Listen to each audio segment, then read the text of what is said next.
स्वागत है आपका अपनी बायोलॉजी क्लासेस में। जैसा कि हम जानते हैं कि हमारा मानव में रासायनिक समन्वय चैप्टर चल रहा था, जिसमें हमने इससे पहले पीयूष ग्रंथि, थायराइड ग्रंथि कंप्लीट कर लिया था। इसके बाद आज का जो वीडियो लेकर आए हैं उसमें पैराथायराइड ग्रंथि से संबंधित हम चर्चा करेंगे और पूरा विस्तार से इसको समझेंगे। तो पैराथायराइड ग्लैंड्स क्या होती है, कहां पर स्थित होती है, इसका वजन कितना होता है, और इससे सबसे प्रमुख जो बात हम पढ़ने वाले हैं सभी ग्रंथियों में कि कौन सा हार्मोन स्रावित होता है और उसका हमारे शरीर पर क्या इफेक्ट होता है। तो पैराथायराइड ग्रंथि, जैसा आप जानते हैं कि गले के अंदर जो हमारा नेक रीजन होता है, ग्रीवा, वहां पर थायराइड ग्रंथि के ऊपर स्थित होती है। जैसा आप इस छोटे से डायग्राम के माध्यम से समझ सकते हैं, हमने ये डायग्राम बनाया है। हालांकि थायराइड ग्रंथि में भी हमने यही डायग्राम बनाया था, क्योंकि दोनों ग्रंथियां एक ही पोजीशन पर नजर आती हैं। ये आप रेड कलर से जो आप देख रहे हैं, ये थायराइड ग्रंथि है, जो कि हमने ऑलरेडी पढ़ चुके हैं प्रीवियस वीडियो के अंदर। इसके ऊपर आप देख रहे हैं ब्लैक डॉट से 2 जोड़ी या 4 आप देख रहे हैं पुटिकाओं के रूप में पैराथायराइड ग्रंथि स्थित होती है, जो इसके पृष्ठ सतह पर और थोड़ा पार्श्व में स्थित होती है। तो यहां हम बात करते हैं उत्पत्ति की। तो उत्पत्ति पैराथायराइड ग्रंथि की एंडोडर्म से होती है, एंडोडर्मल उत्पत्ति है। यदि स्थिति की बात करें तो थायराइड ग्रंथि अभी बताया, पैराथायराइड ग्रंथि जो है वो थायराइड ग्रंथि के पृष्ठ पार्श्व में स्थित होती है और धसी होती है। संख्या की बात करें तो 2 जोड़ी या 4 और अंडाकार होती है। नोट यहाँ करने की जो बात है वो सबसे इंपॉर्टेंट है कि यह शरीर की सबसे छोटी अंतःस्रावी ग्रंथि है। ध्यान रखना, इससे पहले हमने बताया था थायराइड ग्रंथि के बारे में बताया था कि वो शरीर की सबसे बड़ी अंतःस्रावी ग्रंथि है।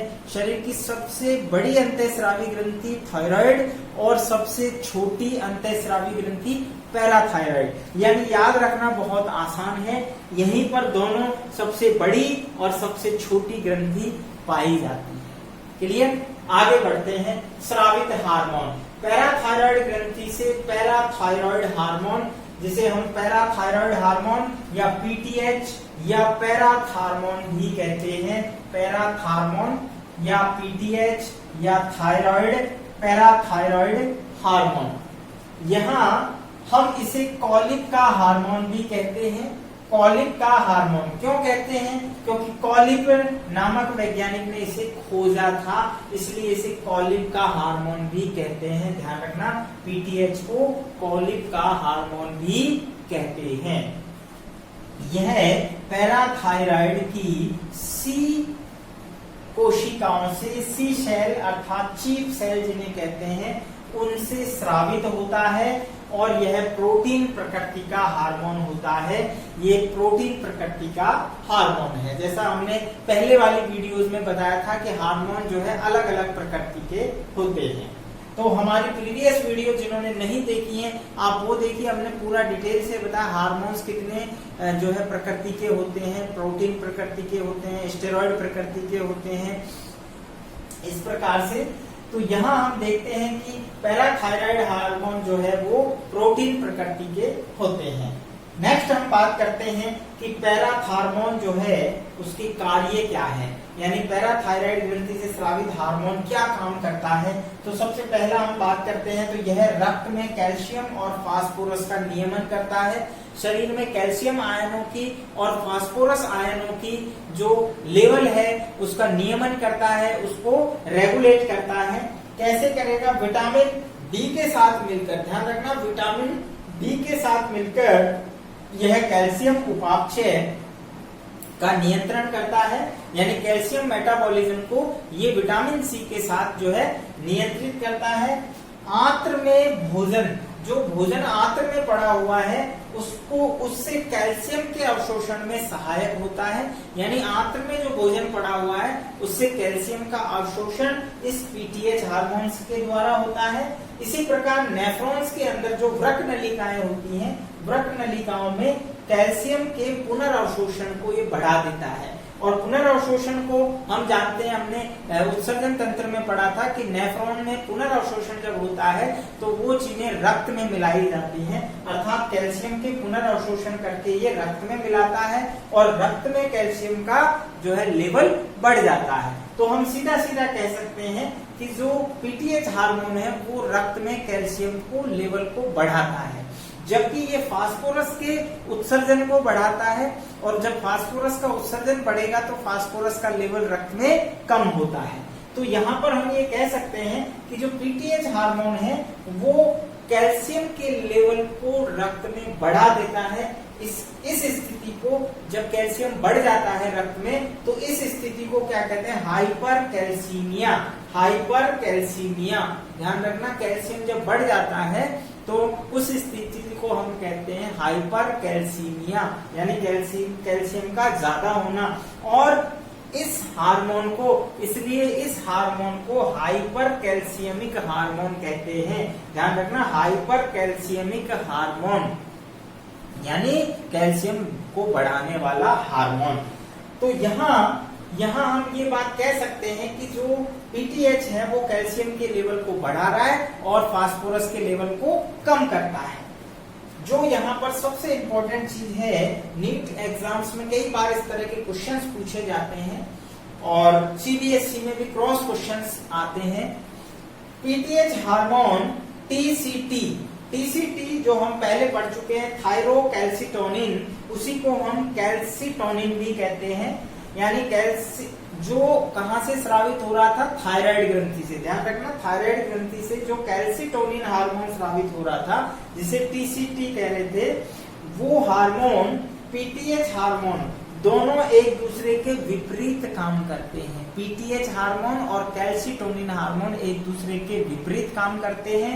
ऐसे हार्मोन जो एक दूसरे के विपरीत काम करते हैं, ऐसे हार्मोन जो एक दूसरे के विपरीत काम करते हैं, उन्हें एंटागोनिस्टिक हार्मोन कहते हैं। उन्हें एंटागोनिस्टिक हार्मोन कहते हैं, जो एक दूसरे के विपरीत कार्य करते हैं। कैसे करते हैं एक दूसरे के विपरीत कार्य? यहाँ आप समझ सकते हैं। यहाँ हमने देखा पीटीएच हार्मोन जो है, यानी पैराथार्मोन जो है, वो रक्त में कैल्शियम को अधिक करता है, जबकि फास्फोरस को कम करता है। कैल्शियम को अधिक करेगा और फास्फोरस को कम करता है। वहीं अगर हम टीसीटी की बात करें तो यह रक्त में कैल्शियम को क्या करेगा? कम, जबकि फास्फोरस को अधिक बढ़ाता है। यानी फास्फोरस के जो है अवशोषण को बढ़ाकर क्या करेगा? उसका यानी लेवल बढ़ा देगा रक्त में। ये अस्थि विघटन को बढ़ाता है, यानी पीटीएच जो है अस्थियों के विघटन को बढ़ाता है, जबकि यहाँ पर हम टीसीटी की बात करें तो ये अस्थियों से जो विघटन है कैल्शियम का उसको कम करता है, यानी वो उसके विघटन को रोकता है। तो दोनों एक दूसरे के विपरीत कार्य कर रहे हैं। ये बहुत इंपॉर्टेंट पॉइंट है एग्जाम की दृष्टि से। इसी को हम, ऐसे हार्मोन्स को हम एंटागोनिस्टिक हार्मोन कहते हैं। ऐसे और भी हार्मोन्स हैं, जैसे हम बात करेंगे आगे इंसुलिन और ग्लूकागोन। तो इंसुलिन और ग्लूकागोन एक दूसरे के एंटागोनिस्टिक हार्मोन है, राइट? इंसुलिन और ग्लूकागोन। तो इस प्रकार हमने देखा कि जो पैराथायराइड ग्रंथि है उससे पीटीएच हार्मोन किस प्रकार कौन कौन से कार्य करता है। अब देखते हैं इसके कौन कौन से प्रभाव होते हैं अल्पश्रवण से और अतिश्रवण से। पैराथायराइड ग्रंथि से स्रावित पैराथार्मोन के अल्पस्राव और अतिस्राव से कौन कौन से रोग हो जाते हैं देखते हैं। सबसे पहला हम बात करते हैं अल्पस्राव से होने वाले रोग, अर्थात पीटीएच का अल्पस्राव यानी हाइपोसीक्रेशन जब होता है शरीर में तो क्या प्रभाव पड़ता है। तो सबसे पहला डिसऑर्डर जो है उसे हम कहते हैं टिटेनी या हाइपोकैल्सियमिक टिटेनी। हाइपोकैल्सियमिक टिटेनी का मतलब ये है कि शरीर में कैल्शियम की मात्रा कम हो जाती है, रक्त में जब कैल्शियम की मात्रा कम हो जाती है तो हमारे शरीर में मांसपेशियों में जकड़न, ऐंठन या क्रैम्प्स आते हैं। इसी को हम हाइपोकैल्शियमिक टिटेनी कहते हैं। ये वास्तव में मांसपेशियों से संबंधित डिसऑर्डर है। जब बच्चों में कैल्शियम की अत्यधिक मात्रा कम हो जाती है रक्त में, जब बच्चों में कैल्शियम आयन की रक्त में अधिक कमी हो जाती है और फास्फोरस आयन बढ़ जाता है, क्योंकि हम जानते हैं कि ये पैराथार्मोन क्या करता है, कैल्शियम की मात्रा बढ़ाता है जबकि फास्फोरस को कम करता है। तो जब ये हार्मोन कम बनेगा तो निश्चित रूप से कैल्शियम आयन की कमी होगी और फास्फोरस आयन बढ़ जाएगा, जिससे मांसपेशियों में जकड़न, ऐंठन या मैंने कहा क्रैम्प्स आते हैं। इसे हम कहते हैं हाइपोकैल्शियमिक टिटेनी। नेक्स्ट हम बात करते हैं पैराथार्मोन के अतिस्राव से, यानी हाइपर सीक्रेशन से। यदि पीटीएच ज्यादा बनता है, ज्यादा सीक्रेट होता है तो क्या होगा, तो देखते हैं। सबसे पहला अस्थि छिद्रता, ऑस्टियोपोरोसिस। अस्थि छिद्रता यानी सीधे शब्दों में मैं बात कहूं तो इसको ऐसे समझ लीजिए कि जो बोन्स है, बोन्स को जो है वहां से कैल्शियम को निकाल देता है और उनमें छिद्रता हो जाती है, उनको पोरस हो जाती हैं और हल्की, खोखली और भंगुर हो जाती हैं। इसके परिणाम स्वरूप इजीली, आसानी से, यदि मान लीजिए ऐसे व्यक्ति की बोन्स को यदि कोई मान लो धक्का लगता है, यदि कोई फोर्स लगता है तो उनमें फ्रैक्चर होने की संभावना बढ़ जाती है।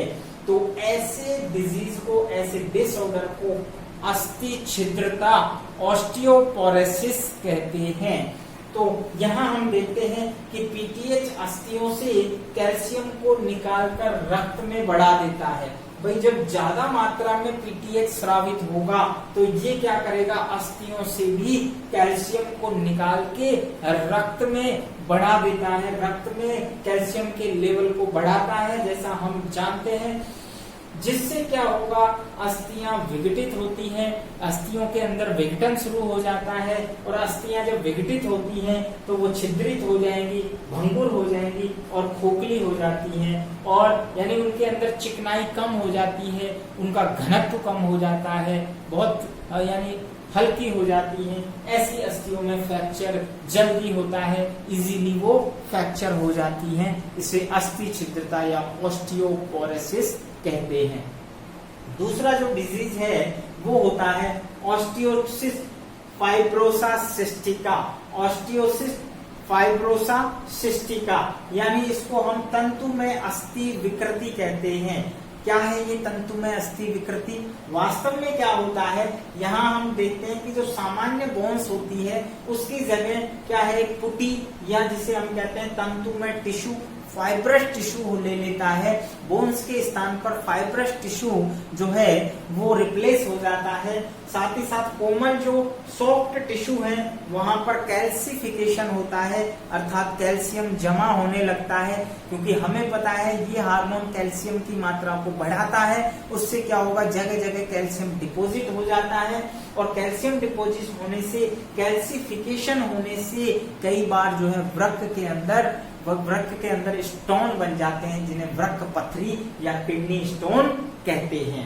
तो ये किडनी स्टोन पीटीएच के ज्यादा स्राव से भी होता है और ऑस्टियोसिस जो है फाइब्रोसा सिस्टिका रोग भी पीटीएच के अतिस्राव से होता है, यानी हाइपर सीक्रेशन से होता है। यहाँ नोट करने की जो बात है वो है रक्त में कैल्शियम का स्तर गिराता है। जब रक्त में कैल्शियम का स्तर गिर जाता है, पीटीएच हार्मोन का स्राव कब करेगी पैराथार्मोन ग्रंथि? जब कैल्शियम का स्तर रक्त में एक निश्चित लेवल से कम हो जाता है तब पीटीएच का स्राव होता है। ये स्राव बिल्कुल फीड मैकेनिज्म प्रोसेस पर निर्भर करता है।